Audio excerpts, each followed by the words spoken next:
Muito bem, bom dia a todos. Obrigado pela presença no 6º Congresso Internacional de Ciências do Trabalho, Meio Ambiente, Direito e Saúde, Acidentes, Adoecimentos e Sofrimentos.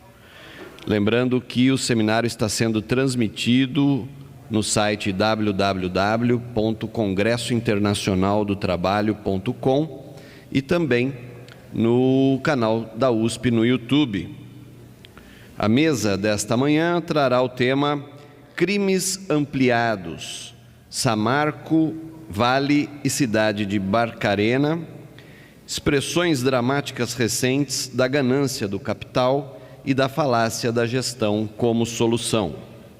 Questões ambientais e responsabilidades sobre crimes ambientais serão discutidos por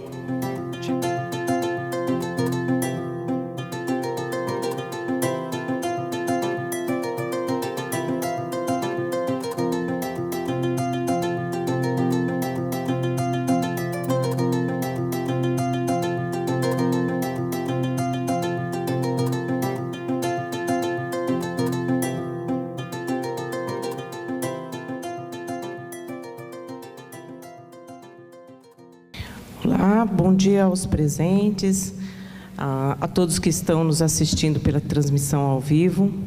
E é com grande satisfação que a gente abre essa mesa do 6º Congresso, que é um encontro anual. Eu já acompanho o Congresso já desde da sua segunda versão. E para essa mesa temos então, quero agradecer muito a presença, de todos os palestrantes. E o Dr. Geraldo, que foi convidado praticamente de última hora, que prontamente atendeu o nosso convite. Agradeço muito a sua presença aqui. Bom, pela ordem aqui que nós vamos começar, eu gostaria que a Tina fizesse a primeira fala. Olá, muito bom dia a todas e todos. Agradecer muito ao convite ao MAB para também fazer parte dessa mesa, para a gente trazer o nosso debate. É um prazer estar aqui com colegas de luta antiga já. Bom, a minha fala é um pouco mais no sentido de uma análise mais geral, sobre o problema da mineração. Então, para a gente, no MAB, a gente tem entendido um pouco esse momento histórico que a gente está vivendo no Brasil, onde a gente se expressa, a gente tem duas grandes contradições, A contradição sobre a exploração do trabalho que a gente vive e a contradição ambiental. E talvez essas duas, esses dois grandes dilemas históricos para nós como esquerda, são os dilemas mais colocados de difícil superação, E esse caso da mineração, tanto o caso do rompimento da barragem de Fundão em Mariana, como o rompimento de Córrego do Feijão, como também o caso da Hidro em Barcarena, eles expõem para a gente de uma maneira muito clara a problemática desse modelo de produção que a gente tem adotado, Então, a gente vive no Brasil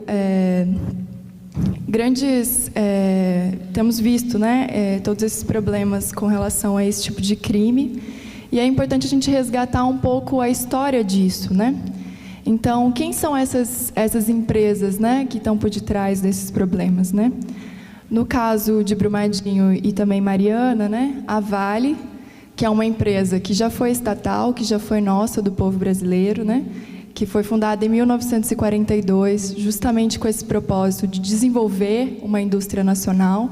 Então, a gente vivia uma era de avanço industrial no Brasil, em que a gente queria dar saltos aí para a classe trabalhadora. A gente precisava de uma grande indústria de mineração, e é para isso que a Vale é criada, um país com uma grande potência minerária, como o Brasil, maior produtor de bauxita, um país que tem grande potencial de lítio, hoje um grande metal em disputa, e também o minério de ferro.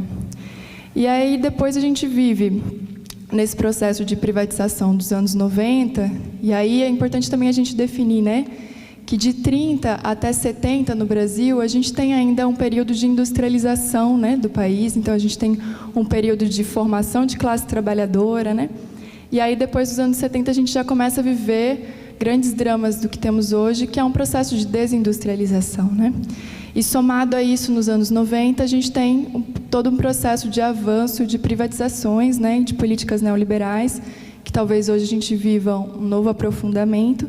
E temos a privatização da Vale em 97. A privatização da Vale, né, conduzida pelo governo Fernando Henrique Cardoso, Serra, né, no Ministério do Planejamento, incentivando isso. A Vale foi vendida por 3,3 bilhões de reais, né? Isso não era nem a estimativa do minério que ela tinha armazenado nos seus depósitos, né, que variavam aí por volta de 100 milhões só o minério, né? A gente tinha toda a malha férrea que pertence à Vale, né? Então toda aí a linha férrea que vai desde Vitória, Cariacica, né, até Belo Horizonte. Enfim, isso tudo não foi avaliado. Se a gente fizer um comparativo, por exemplo, entre o valor com que a Vale foi vendida e o que é hoje acusado, né, o processo de corrupção da Lava Jato, que são 10 bilhões de reais, né, para a gente ver o valor ínfimo com que a Vale foi vendida. Um processo de privatização que não contou com nenhum tipo de discussão popular, de participação social, ainda que tenha sido conduzido um grande plebiscito, né, que chegou a levantar 700 mil assinaturas contra a privatização da Vale. Ainda assim, ela foi privatizada. Processo de privatização conduzido pelo Banco Bradesco, que é hoje um dos principais também acionistas da Vale. E aí, qual que é a nossa grande dificuldade? Entender quem é a Vale hoje, né? E nós do MAB temos nos debruçado muito sobre isso. Só na Bolsa de Nova York, a Vale possui mais de 5 mil acionistas, né? E quem são esses acionistas, né? Aí você tem as composições mais diversas, né? Você tem o Valespar, você tem ainda uma parte para o Tesouro Nacional, você tem os próprios fundos de pensão dos trabalhadores, né, que estão organizados no consórcio, que é a Litel, que é composto pelo Previ, que é os fundos de pensão dos trabalhadores do Banco do Brasil, e o Petro, que é os fundos de pensão dos trabalhadores da Petrobras, né? Também a contradição que esse capital financeiro nos coloca como trabalhadores, que queremos investir na nossa seguridade social, de se aposentar, né? Mas a gente está investindo nesse tipo de negócio, ainda que a gente saiba que, claro, os trabalhadores têm pouco controle sobre o Previ e sobre o Petro, né? Mas também para a gente situar as diferenças de que capital que a gente está lutando, né? Que é esse capital financeiro que não tem cara, né? Que não tem endereço, né? Que é muito difícil para você construir lutas. Além disso, né? No próprio composição acionária da Vale, a gente tem o BlackRock, que é o maior fundo de investimento mundial. Então, assim, eu desafio alguém a encontrar algum conflito socioambiental aqui que não possua investimentos do BlackRock. Eles estão em toda parte do mundo, né, com investimentos pesados, e a gente não sabe quem compõe o BlackRock, né, quem investe no BlackRock. Banco Mundial investe no BlackRock, né? Então, aí a gente começa a ampliar o mundo complexo de ligações dessas corporações, que fica difícil reconstruir, inclusive, para uma dimensão da gente buscar uma punição sobre isso, né? Essa cadeia produtiva larga, né, ou como a CSA chama, essa cadeia global de produção, ela dificulta a responsabilização desse tipo de empresa. E nesse processo de privatização da Vale, o que é acompanhado nos anos 90? Precarização das condições dos trabalhadores, né? Então, a partir disso, de 97, a gente tem um aumento exponencial da terceirização na Vale, né? Você tem um aumento também de acidentes de trabalho. E aí, até 2012, você vivenciava... Inclusive, a gente está até fazendo um estudo, né, para tentar levantar com os sindicatos qual é o passivo trabalhista da Vale, que é muito grande em Minas Gerais. A gente ainda não terminou esse estudo em relação a isso, mas vai ser um dado interessante. Então, se a gente também for observar, até 2012 existia um boom internacional de commodity do minério de ferro, né? Então, basicamente, a produção de minério de ferro no Brasil é exportada para a China, né? Então, a China está num alto processo de industrialização, de investimento numa indústria nacional, consome muito minério de ferro, e a Vale é uma das principais exportadoras ali pelo Porto de Tubarão de Vitória disso. Só que em 2012, o preço do minério de ferro também entra em crise no mercado internacional. Então, como que a Vale vai manter a taxa de lucratividade para atender aos acionistas, né, no mercado internacional? Precarização do trabalhador, flexibilização da legislação ambiental, diminuição da produção de segurança. E são justamente esses fatores que a gente atribui o rompimento da barragem de Fundão, né? Então, uma barragem que foi apontada pelo Ministério Público como em risco, né? Em que você tem problemas na certificação de segurança de barragens, porque também são feitas por grandes consultorias que são ligadas ao mercado empresarial. Então, você tem um aumento da taxa de exploração dos trabalhadores, né? Então, você intensifica as horas de trabalho na barragem de Fundão, você precariza a vida dos trabalhadores e você cria problemas ambientais. Esses são os fatores que a gente atribui. E foi assim que a Samarco, né, conseguiu manter a sua taxa de lucratividade aí, até 2015, quando temos o rompimento. Também é importante a gente olhar como toda essa região se constitui, né, de toda a bacia do Rio Doce, também ali na região de Brumadinho, como regiões que a gente chama minério dependentes, né? Porque você tem uma série de municípios cuja economia acaba atrelada à economia da mineração. E aí a gente enfrenta uma grande problemática com os atingidos, porque quando a gente fala em direitos dos atingidos ou direito dos trabalhadores, a gente está falando em custos para essas empresas, né? São pessoas, sujeitos que são transformados em cifras numéricas, né? E aí a gente enfrenta resistência, né? Às vezes os atingidos enfrentam resistência dos próprios trabalhadores, né? Então nós, nos primeiros momentos ali de Mariana, tivemos muita dificuldade de construir esse diálogo, porque os trabalhadores queriam a volta da Samarco e os atingidos têm medo que a Samarco volte a operar e aconteça um novo rompimento, né? Então são desafios e contradições que a gente tem que superar, mas que a gente tem estudado, de fato, qual é o desenvolvimento que se promociona nessas regiões. Então, a Bacia do Rio Doce ali é uma região histórica do Brasil, de colonização bandeirante, inclusive, né? A gente tem mais de 300 anos de mineração nessa área, e você de fato não representa, né, esses investimentos nos municípios, né, que criam essa condição de dependência, eles não são refletidos em desenvolvimentos sociais, né? Então, você não tem altos índices de educação nesses municípios, você não tem bons dados sobre saúde, né? Se você pegar, por exemplo, a região do Espírito Santo, né, que é a região onde eu moro, a gente tem índices em alguns dos municípios por onde passa, né, esse trem, de 20% de analfabetismo, né? É elevadíssimo para uma região do sudeste do Brasil. Além disso, nós questionamos muito, né? Primeiro porque, assim, a Vale é uma das maiores devedoras da Previdência Social, né? Isso tá lá, a Avan, depois está por ali, a Vale também nesse bojo. Além disso, os mecanismos de pedalada fiscal que todo o setor minerário criou no Brasil, né? Então, a Vale, por exemplo, vende, na verdade, o minério de ferro do Porto de Tubarão para o cantão de Valde, na Suíça, né? E de lá se vende para a China, né? Mas, na verdade, o minério nunca chega na Suíça para depois ele ir para a China, né? Isso é uma forma de você burlar o sistema fiscal brasileiro, né? E por aí também já existe uma grande dívida fiscal da Vale, né? Então, a gente no MAB sempre pergunta, esse modelo de desenvolvimento, né, essa mineração, ela atende os interesses de quem, né? Ela serve para quê, né? Porque, de fato, não está servindo para as populações desses municípios. E também uma constatação que a gente faz é sobre o racismo estrutural presente em todas essas regiões, né? Então, a gente está falando de um passado escravocrata nessa região, e essa é a realidade de boa parte ali da população de Minas Gerais atingida pelos dois rompimentos, né? Então, você vai ver uma população que é negra, em sua maioria, né? Você vai ver um histórico de racismo muito forte, né? São fatores que também nos interessam discutir, porque influenciam em questões estruturais do Estado brasileiro, mas também influenciam na subjetividade da ação enquanto sujeito político. E aí contar para vocês também um pouco, né, desse cenário, como é que a gente tem enfrentado esse grande monstro, que é a Vale da mineração. Vale dizer que a Vale é a segunda maior mineradora do mundo, né?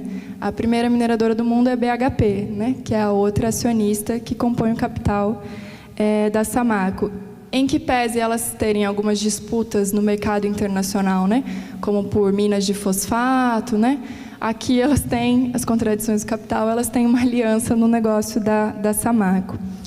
Também é importante dizer que a BHP é responsável por vários outros crimes, e a Vale também, que envolvem a mineração, né? Tem um caso muito grave que a BHP foi condenada por um acidente de trabalho na Papua Guiné, que uma mina desabou e matou vários trabalhadores.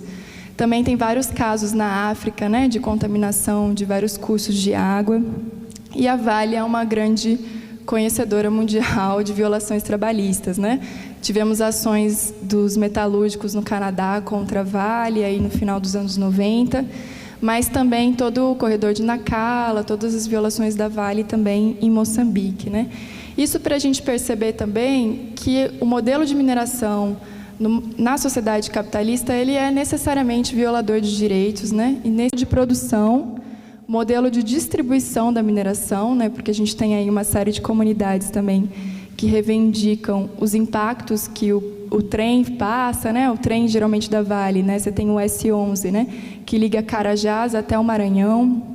Você tem ali na bacia do Rio Doce também esse trem que circula com minério de ferro por várias comunidades sem sequer ter uma capa de proteção nos vagões, né? Então você fica passando e jogando minério de ferro dentro de um monte de comunidade, todo o ruído que o trem gera, né?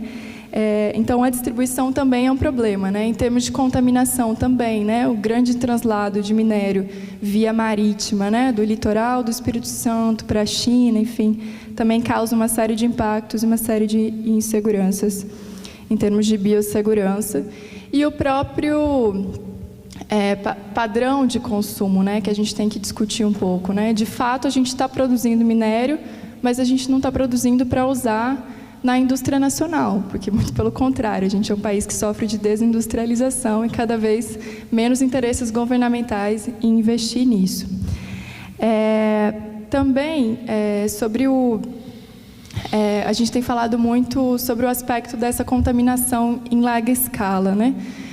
O caso do Rio Doce é o caso que a gente já conseguiu avançar em maiores estudos, né? Então, a gente tem alguns estudos feitos pela Universidade Federal de Ouro Preto que apontam que o contato dessa lama tóxica, né, ou como a Vale chama de lama inerte, né, o que seria uma lama inerte a gente não entende, mas eles têm contato com matéria orgânica, por exemplo, o saneamento básico, eles têm gerado certas mutações, né, que eles têm chamado de adenovírus.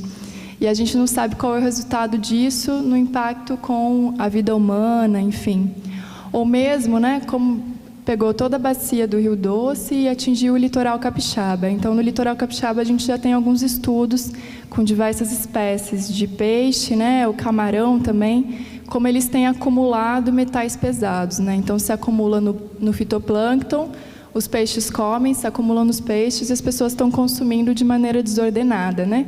Enfim, a Anvisa não se propôs, inclusive, a regular esse tipo de relação, então boa parte dos capixabas e mineiros estão comendo esses peixes com presença de metais pesados, né?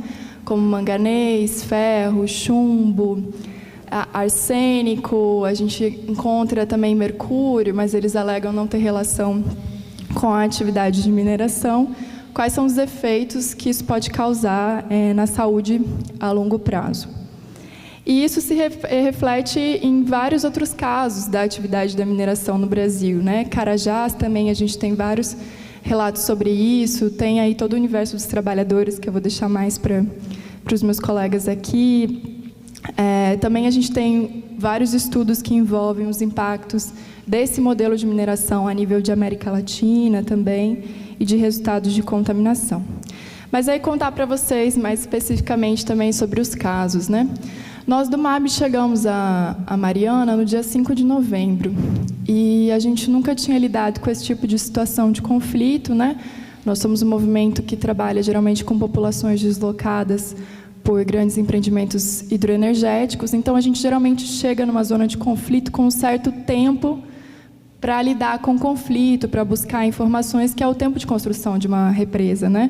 Antigamente eram 10 anos, hoje são 5 anos e agora 3 anos para a construção de grandes obras. Então, te permite um mínimo de tempo de organização dos trabalhadores e de organização das populações. Agora, quando você chega pós um desastre, como esse caso, é muito mais difícil, né?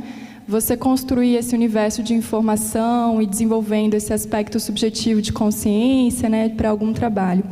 E, de fato, nos primeiros dias, a nossa tarefa ali era ajudar as pessoas a encontrarem as outras pessoas, né?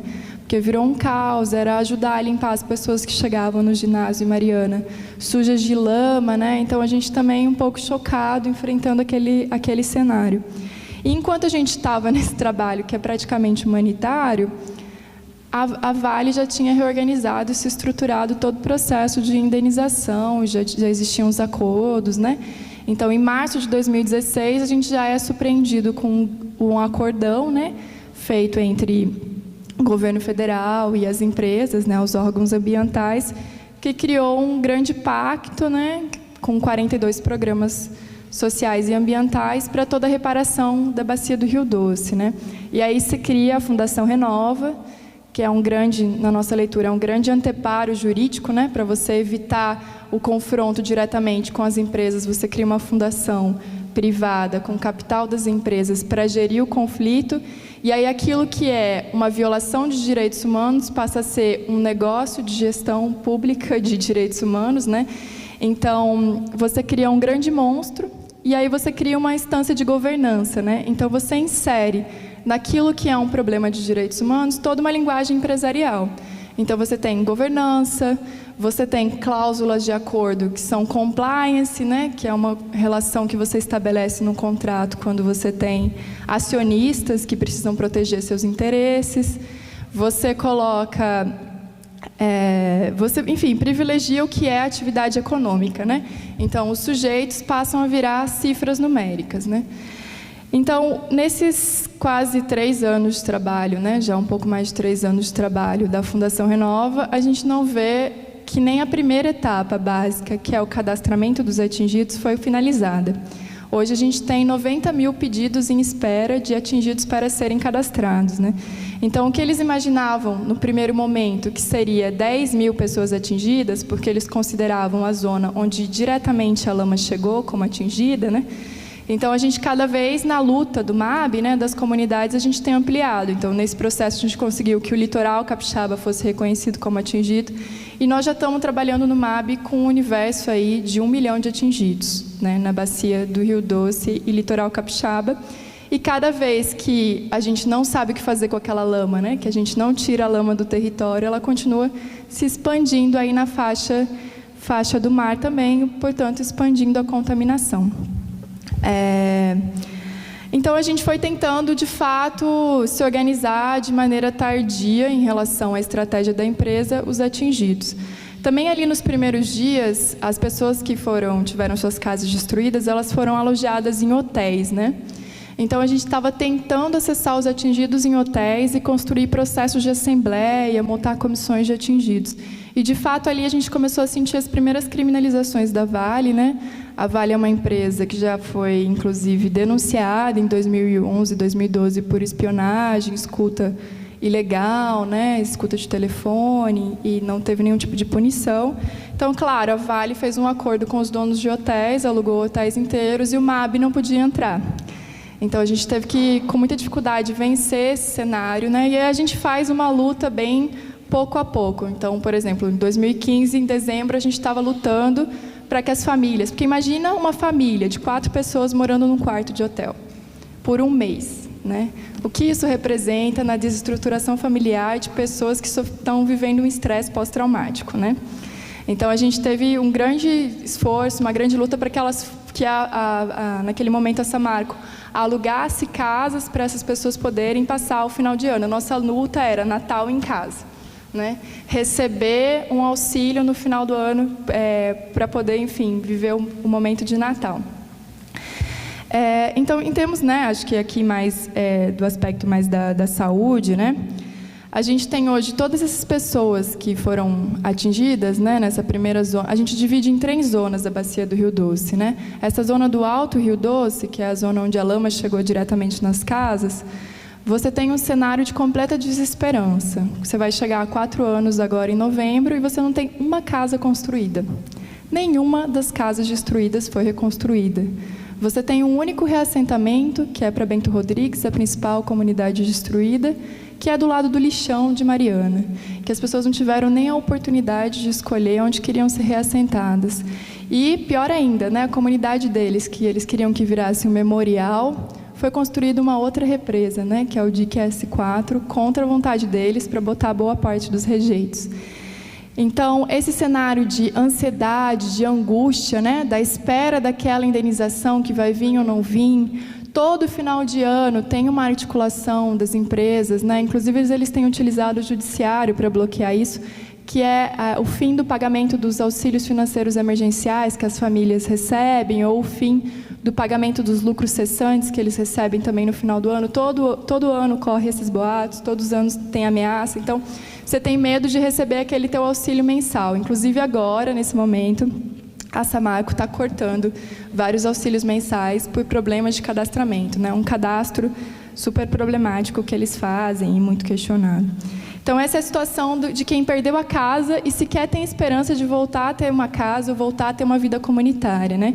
Os atingidos são muito estigmatizados também nesses municípios, porque boa parte deles eram da zona rural, da roça, e foram jogados na cidade. E uma cidade que entende que o rompimento e os atingidos são um entrave para o seu desenvolvimento, né? Porque é o discurso público, né? É o discurso da prefeitura de que tem que voltar a Samarco, que as indenizações atrapalham, que os atingidos mentem sobre os valores das indenizações. Então, uma cidade que não quer eles.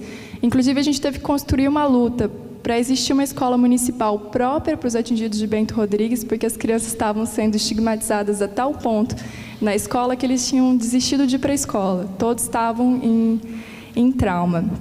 E aí você vai continuando a bacia do Rio Doce, e aí você vê os problemas também dessa expectativa de uma indenização que não vem, né? Então, você tem um grande universo de pessoas que demoram para entender que são atingidos, né? Municípios como Governador Valadares, Colatina, são municípios de 200 mil, de 90 mil habitantes que bebem a água do Rio Doce, que é tratada com produtos químicos, e até hoje a gente não tem um laudo de qualidade dessa água, né? Então, a gente teve todo tipo de primeiros surtos, né? Surto de dengue, né? De várias outras epidemias. Agora a gente vive a manifestação de problemas gástricos dessa população, né? Então, também muita queda de cabelo, né? E agora a gente começa a ter os estudos que a gente tem feito pelo MAB com os dados reais de contaminação por metais pesados no corpo das pessoas, né? Que são os estudos dos 12 contaminados de Barra Longa e que a gente vem desenvolvendo ao longo da bacia. E a gente tem tentado um pouco sair dessa amarra da discussão da saúde, da contaminação individual, né? Ou seja, porque isso já era um alarde, né? Os primeiros estudos de Barra Longa, por exemplo, diziam que ou se retirava a lama da cidade ou se retirava as pessoas da cidade. Então, você vai levar para onde as pessoas, né? São 4 mil habitantes, Barra Longa nem é tão difícil. Mas e as outras cidades, né? E no caso, boa parte dos primeiros processos de reparação foram feitos utilizando a própria lama. Então, todo o calçamento de Barra Longa ele foi feito utilizando a lama tóxica, né? Então, ela está presente na cidade inteira. Isso foi meu tempo. E aí, todos esses problemas mentais, né? Porque existem muitas relações subjetivas com o Rio Doce. O Rio Doce era uma presença de lazer na vida das pessoas, né? Enfim, são cidades muito pequenas, que têm poucas atividades culturais, então muito da sua relação de cultura estava relacionada ao rio também. A gente tem várias comunidades tradicionais, o Ribeirinho, que tem uma cultura de vida tradicional, você tem os povos Krenak, os Tupiniquim, os Tupinambá, né? Todos eles tiveram essa alteração. E essa expectativa, né, de você enfrentar uma grande empresa, que é um grande poder econômico, que sempre diz não para você, de você ter que se submeter à instância de negociação sem advogado, sem presença de defensoria pública, né?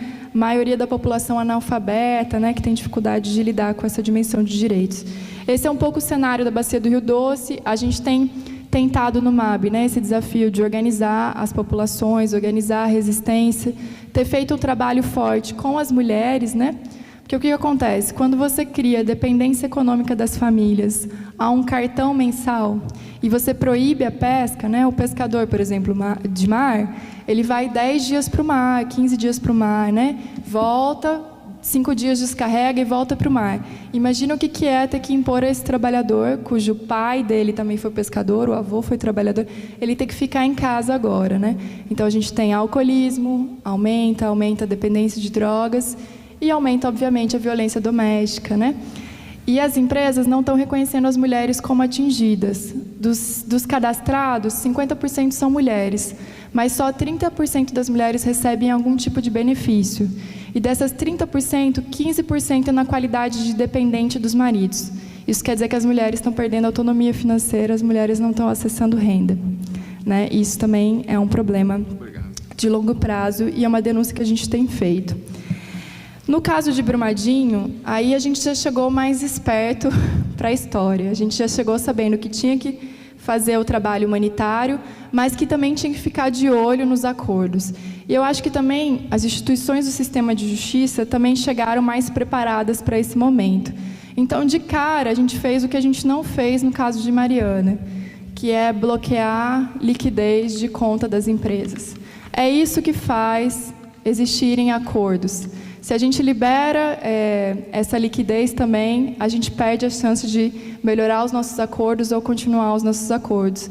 Eu não sei, porque acabaram surgindo várias outras ações, mas ali nos primeiros meses a gente chegou a ter 16 bilhões bloqueados. Isso incomoda acionista, isso incomoda o capital financeiro, isso faz com que a Vale queira negociar, né? Isso faz com que a Vale vá para a pressão dos acordos. Porque para ela é muito mais fácil as estruturas do judiciário como a gente tem hoje, esperar que um crime socioambiental leve 20 anos para chegar a uma decisão final, ou esperar que uma ação criminal como a de Mariana continue parada, não saiu da fase de oitiva das testemunhas de acusação e provavelmente esse crime vai ser prescrito. E a gente não vai chegar a uma resolução. Então, a gente conseguiu fazer isso, conseguiu também garantir a participação dos atingidos nisso, porque acordos que são feitos sem a participação dos atingidos são má acordos. Porque se a gente não trabalhar com a ideia da centralidade do sofrimento da vítima no direitos humanos, né, trabalhar com a ideia de que o sujeito tem um papel ativo no processo de reparação integral, de reconstrução da sua vida, a gente está matando boa parte do aspecto de reestruturação dessa vida, como também a gente não conhece a dimensão desse processo da legitimidade às instituições públicas e também da força social. Então, a gente tem conseguido avançar em bons acordos, aí eu vou deixar para os meus colegas falarem sobre o acordo trabalhista que foi feito, que é um dos melhores, mas nós também do MAB temos conseguido uma melhor articulação, tanto com as famílias das vítimas, que hoje se organizam numa comissão de familiares, a gente se reúne todas as segundas-feiras à noite, então isso fez com que a gente conseguisse ordenar também o processo de informação, porque nos primeiros dias, né, a gente está falando de 300 e poucas pessoas, né? Então a gente está falando de milhares de familiares de outros estados, né, que perderam seus entes na busca dos seus entes. Até agora a gente está buscando corpos das pessoas que foram vítimas. Então a gente conseguiu trabalhar e é sempre muito difícil esse universo, inclusive para a gente, porque a gente acaba pressionando as pessoas a agirem rápido para não perderem o tempo político, né, como aconteceu em Mariana. Então, a gente acaba pressionando as vítimas a terem que tomar decisões para não serem ludibriadas pelas empresas, né? Isso é uma posição muito ruim que a gente acaba tendo que enfrentar. Por exemplo, nas primeiras mesas de negociação, os homens que participavam mais do processo, eles não estavam preocupados com as questões de autonomia financeira das mulheres. Como a gente já tinha vivido isso, a gente tinha que, às vezes, brigar com os próprios atingidos para que fosse garantido esses aspectos. E também essa pressão, né? Ou seja, as pessoas estão vivendo um momento de dor e de luto pela perda dos seus entes. Elas só queriam, nos primeiros dias, enterrar seus familiares. E a Vale já estava lá, 50 mil de doação, assina aqui, 100 mil de doação, assina aqui essa cláusula de quitação e que não vai mais ter problema, né? Então, a gente tinha que enfrentar isso e violando o tempo de luto dessas pessoas, né? Violando esse momento, esse direito. E, ao mesmo tempo, também com os trabalhadores, né? Que muitos dos trabalhadores que estavam no momento do rompimento voltaram a trabalhar lá, principalmente a construção pesada, né? Então, eles estão levantando aquela lama e jogando para ver se acha os corpos dos seus entes queridos, né? Que tem sido uma atuação aí dos sindicatos e do MPT também para discutir os direitos desses trabalhadores que sobreviveram ao rompimento. A gente, para ir encerrando, né, que acabou meu tempo, a gente encontra muitos desafios, né? O caso Rio Doce é um caso muito difícil, porque a estrutura de governança que foi criada, né, em que você joga para as empresas o poder decisório de resolver o conflito, sem garantir uma fiscalização, porque o Ministério Público Federal não tem estrutura para acompanhar os milhões de laudos que as empresas são capazes de pagar para fazer. A gente não tem estrutura para fornecer laudos sobre água, sobre monitoramento da água, para contrarrestar os laudos que são apresentados pelas empresas. Você tem quem administra e gestiona o conflito por parte do Estado é o IBAMA. Não preciso nem dizer para vocês sobre as atuais políticas de precarização do IBAMA, em que a presidente do IBAMA é a presidente também da instância de governança, do CIF. Ela simplesmente acumula tarefas. Você não tem pessoas públicas do Estado, nem dos municípios designadas a resolver um problema dessa magnitude, né? Que dirá nas questões de saúde, porque é um desafio. A gente ainda está estudando como enfrentar isso, né? A partir de outras experiências de contaminação, mas exige pessoas liberadas, profissionais liberados para atuar nesse fato como Estado, né? Porque é um problema de saúde pública e coletiva, né? Não é um problema de... Enfim, a gente tem lutado muito contra essa privatização, né? Da Vale fornecer os médicos, da Vale fornecer os psicólogos, que também aconteceu no caso de Brumadinho. Brumadinho, a gente tem mais esperanças, porque a gente conseguiu chegar de maneira mais organizada, a gente também conseguiu encontrar juízes mais progressistas, né, na hora de fornecer as canetas desse caso, e a gente também está construindo uma aliança maior entre atingidos, trabalhadores, vítimas. Então, também é mais fácil porque está mais concentrado, né, a região. A Bacia do Rio Doce, de fato, é muito grande. Mas a gente ainda não discutiu a chegada desses metais no São Francisco, né? Nós do MAB não temos perna, né, em termos de pessoas, de recursos humanos, para chegar em Três Marias, por exemplo, chegar em toda essa região do Rio Paraupebas atingidas. Tivemos vitórias históricas, como o reconhecimento da cidade de Brumadinho inteira como atingida, então os 31 mil habitantes foram reconhecidos como atingidos, foi reconhecido que foi atingida uma bacia, né? Coisas muito diferentes do caso do Rio Doce. Para encerrar, de fato, mesmo, nós do MAB temos colocado muito essa discussão de que a gente precisa refletir, né, sobre a crise que a gente vive enquanto humanidade, né? Enquanto esse modelo de produção e o que ele impõe. Nós não acreditamos, né, na visão de um capitalismo humanizado, de que é possível a gente resolver esses problemas, né, ambientais dentro dos marcos dessa sociedade que a gente vive. De fato, a gente precisa se organizar e lutar e se organizar como classe trabalhadora para superar essas condições, porque as barragens vão continuar rompendo. A gente já viu mais 7 outras barragens em Minas Gerais que deslocaram pessoas.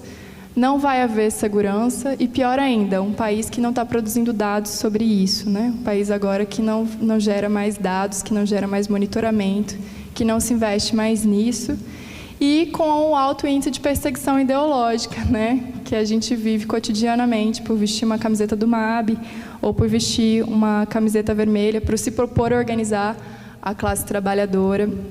São muitos os desafios colocados para a gente. É muito importante, né, que a gente venha discutir aqui. Eu achei muito interessante também a programação de todo esse seminário, né, de centrar esforços nisso.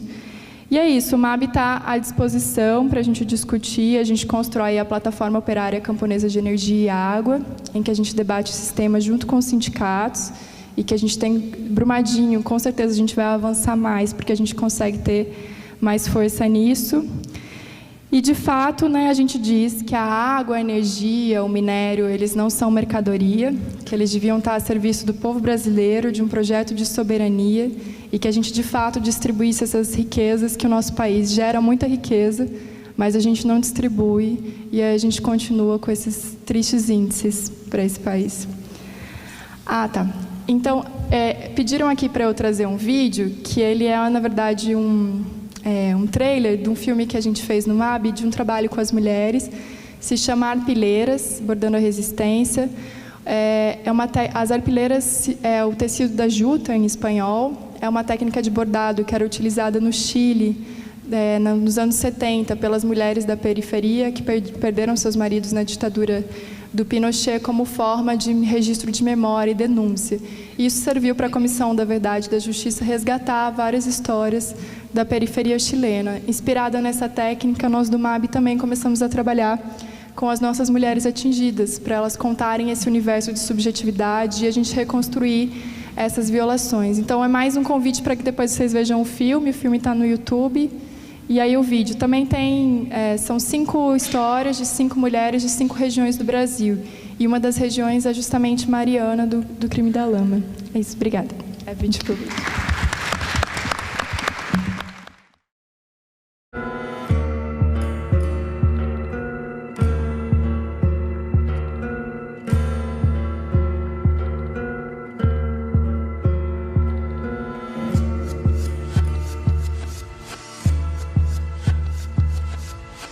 Marmeleiro, Paraná, dia 12 de novembro de 2015. Altamira, dia 12 de agosto de 2016. Minasul e Campo Norte, 27 de 8 de 2015. Miguel Rodrigues, dia Pagamar, 27 de Jaguaretama, julho de Ceará, 2016. 16 de setembro de 2016.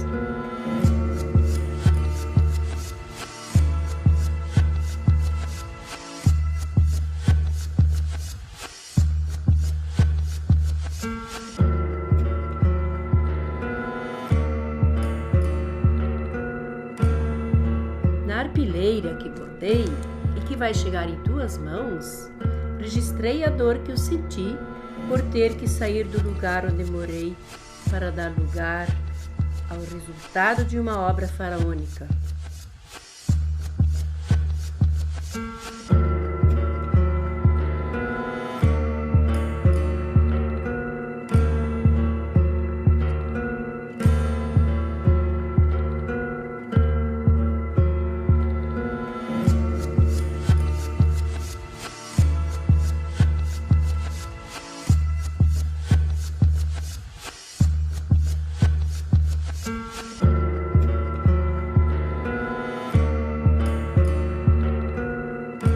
Choramos pela comunidade, pelas amizades, pela propriedade que sumiu, tudo ficou para trás.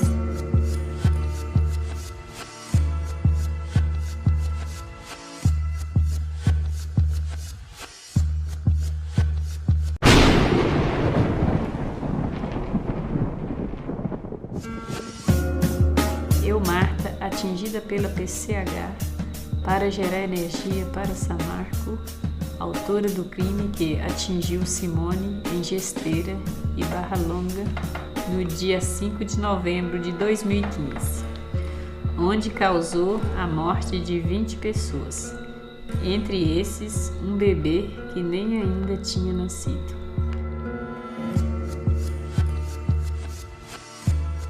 É uma luta, né? Constante.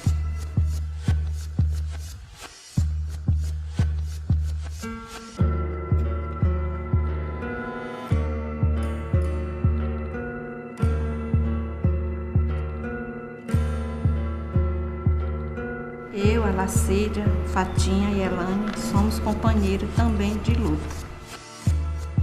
A Amazônia é usada para servir de palco para esses grandes projetos.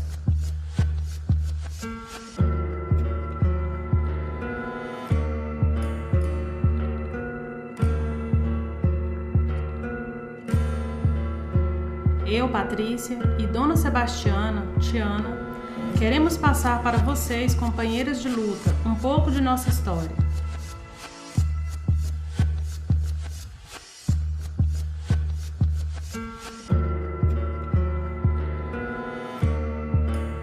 A barragem nos trouxe medo, violência, repressão, violações, matou o nosso rio e um pouco de nós também.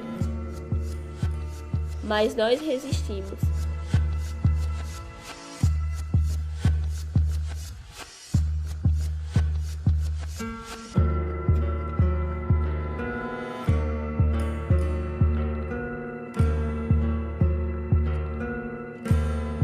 Que mesmo diante de todas as violações e negação dos nossos direitos, diante da construção das grandes barragens, existe uma força que nos faz acreditar e lutar.